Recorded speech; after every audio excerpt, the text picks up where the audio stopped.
Hi friends, அனைவருக்கும் வணக்கம். எல்லாருக்கும் சண்டே சூப்பராக போயிருக்கோன்னு நினைக்கிறேன். எனக்கும் சூப்பராக போச்சு. ஏன்னா இன்றைக்கி எனக்கு வேலை இல்லை. பிள்ளைங்களாம் எல்லா வேலையும் செஞ்சாங்க. நான் நல்லா ரெஸ்ட் எடுத்தேன்.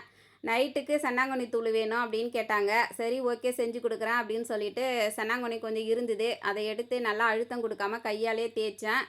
அது மாதிரி அழுத்தம் கொடுக்காம தேய்க்கும்போது தான் அதில் இருக்கிற மண் எல்லாம் தூசுலாம் அந்த மாதிரி வந்துடும். அதை எடுத்து ஒரு ஜல்லடையில் போட்டு நல்லா சலிச்சு எடுத்துக்கினேன். முறம் இருக்கிறவங்க இதை முறத்தில் வச்சு புடச்சி எடுத்துக்கலாம்.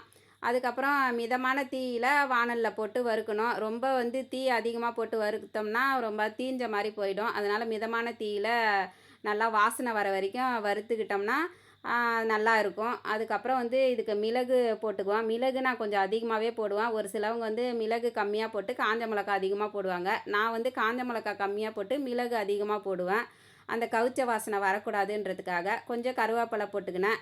இது எல்லாத்தையும் கொஞ்சம் வறுத்ததுக்கப்புறம் அது கூடயே பொட்டுக்கடலையும் போட்டு லைட்டாக வறுத்துக்கிட்டேன். அதுக்கப்புறமா சீரகம் போட்டேன். ஏன்னா ஃபஸ்ட்டே சீரகம் போட்டோம்னா அது ஒரு மாதிரி தீஞ்ச மாதிரி வாசனை மாறிடும். அதனால் லாஸ்ட்டாக சீரகம் போடும்போது அந்த சூட்டுலேயே அது பொரிஞ்சிடும்.